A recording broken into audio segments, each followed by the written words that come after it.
Handa na ba kayong malaman kung ano ang isa sa pinaka-main cause of death in a year na merong approximate of 6.5 death in a year or isa in every 6 seconds ang namamatay dahil dito?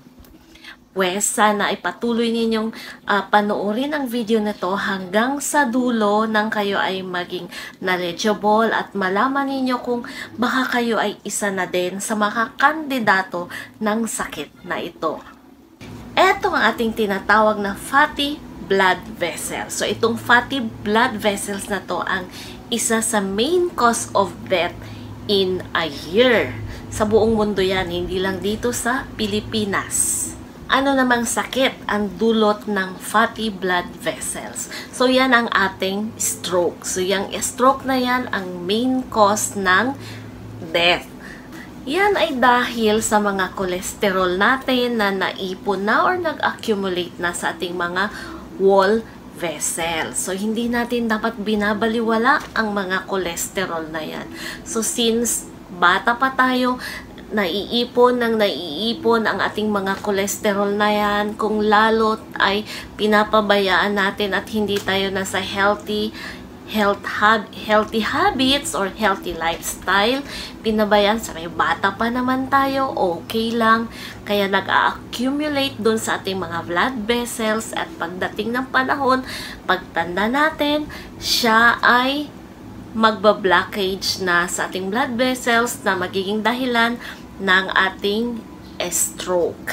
At dahil sa long period of time na yung ating mga blood vessels ay hindi nalilinis o hindi nakiklear, so yung mga dirty blood vessels na yan ay isa rin sa magiging dahilan ng chronic cardiovascular diseases. So, pag sinabing chronic, wala na, pabalik-balik na lang, iinom ka ng gamot, bababa, mawawala. Pag nakalimutan mong uminom ng gamot, andyan na naman. Kaya pag sinabing maintenance ng inyong gamot, inumin ng according sa in-order sa inyo ng doktor. Maintenance nga i-maintain. Dahil pag hindi natin i-maintain, wala.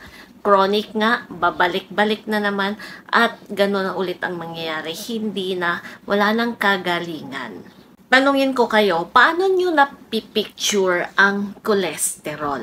So, ito lang ang pinakasimpleng explanation kung paano ang itsura ng cholesterol na inalagaan natin at inaccumulate natin sa ating mga blood vessels.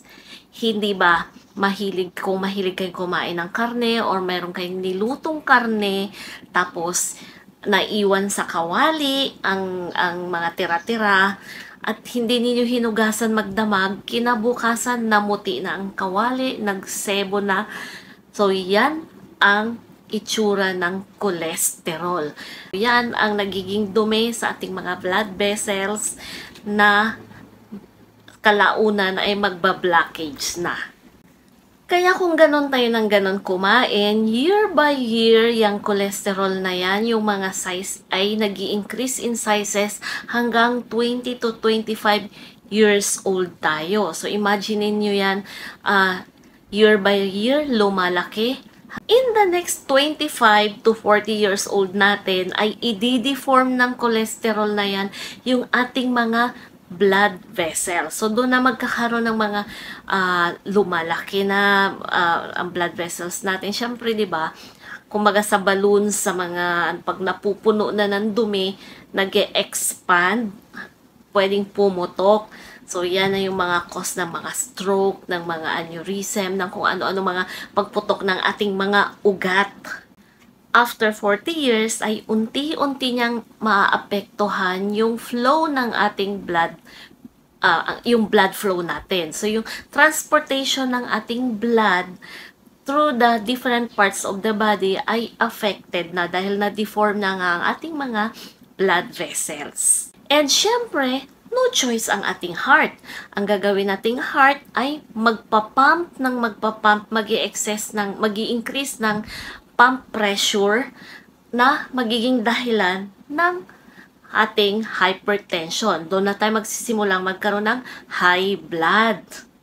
Ngayon, ang magiging dangerous complication natin ng hypertension ay syempre ay madi-decrease yung blood flow sa iba't ibang parts ng ating katawan. So, at maglilid yon sa mga iba pang mga serious chronic diseases na pwedeng maramdaman natin na pero ay binabaliwala at akala mo lang ay simpleng mga karamdaman, pero yun pala ay dahil nagsisimula na tayong magkaroon ng hypertension or mataas ng ating cholesterol level. Ngayon, ano naman yung mga chronic diseases na yon or symptoms na yon? Simpleng-simple lang. Nararamdaman nyo yan, pero binabaliwala nyo or hindi niyo alam na maaaring yon ay sign na ng hypertension or high cholesterol level.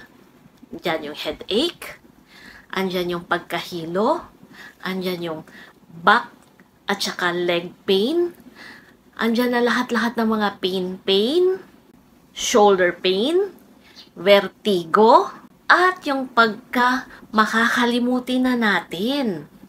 Now, ano naman yung pwede nating gawin para maiwasan natin yung pagkakaroon ng hypertension or ang high cholesterol level sa ating blood, at hindi tayo magkaroon ng iba pang mga sakit or untoward chronic diseases dahil sa hypertension? Simpleng-simple lang. Maintain a healthy lifestyle. So, alam nyo na kung ano-ano ang mga healthy lifestyle. Alam nyo na kung ano ang inyong gagawin para magkaroon ng healthy lifestyle. It's a matter of self-discipline. Thank you for watching, and I hope ay may napulot kayo dito sa aking video na to. And kung nagustuhan ninyo at gusto nyo pang makarinig ng iba pa mga health tips, subscribe to my channel, follow to my Facebook account, and of course, and like and react na din and comment. Thank you again for watching. Good day, everyone.